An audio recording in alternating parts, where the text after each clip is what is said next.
So, in Uganda, there's this elite military unit. They operate right out in the open, but their true purpose? Well, that remains shrouded in a whole lot of controversy. They've got the best gear, the most funding, and as some will tell you, they're the most feared group in the country. Today, we're going to pull back the curtain on Uganda's Special Forces Command and try to understand why this single unit is at the very center of a nation's fears for its own future. And this quote, coming from a military source, really gets to the heart of it. Think about that phrasing, a shadow army. It's described as something separate from the main military, a force that's loyal to just two men. This one statement really sets the stage for a story about power, about family, and ultimately about the future of an entire nation. Which brings us to the big question we're digging into here. What exactly is this group, and why is it causing so much concern, not just inside Uganda, but for international observers as well? To really get what the SFC is all about, we have to start at the beginning. Now, officially, yeah, it's a part of Uganda's armed forces, but in reality, its story is completely tangled up with one person, the country's long-serving president. Essentially, you can think of the FCF as the absolute pinnacle of the Ugandan military.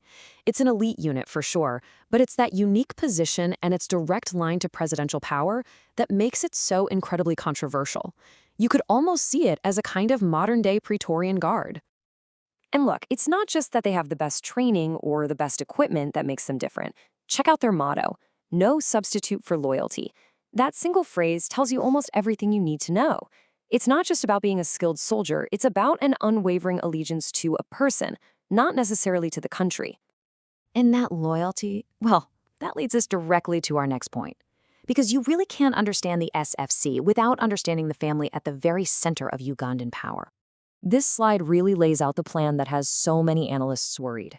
First, you have President Museveni, who's been in power for decades.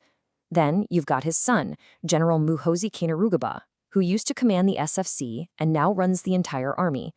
And just recently, the third generation, the grandson, has joined up. It's a very clear line of succession being built right inside the military itself. And the family's influence isn't just in the military. The president's wife, Janet Museveni, is also the Minister of Education.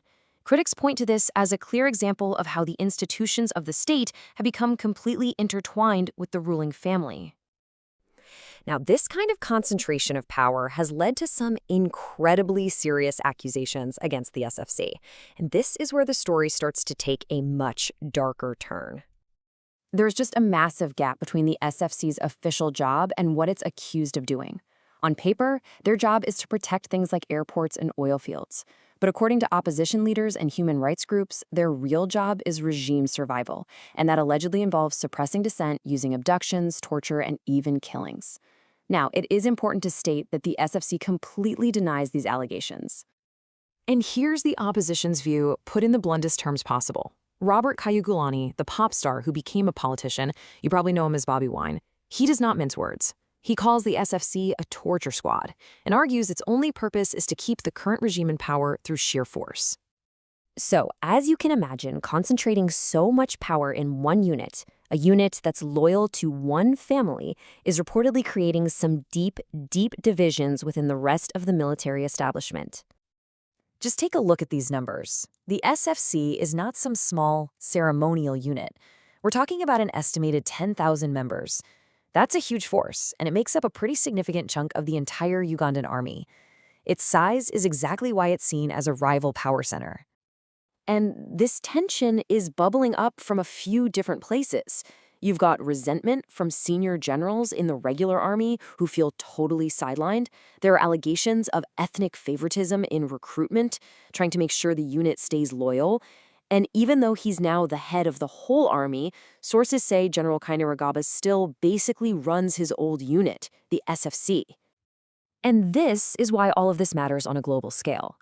Analysts are drawing a really worrying parallel to what happened in Sudan.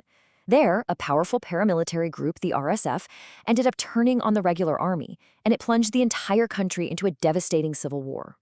The fear is that Uganda could be setting the stage for a very similar conflict whenever a power struggle comes.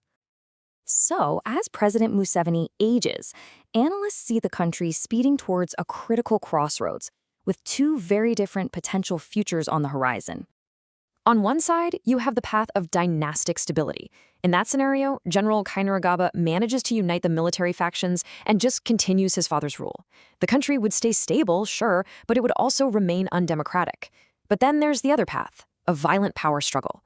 A crisis over the succession could pit the SFC against the regular army, and that could lead to widespread instability and violence.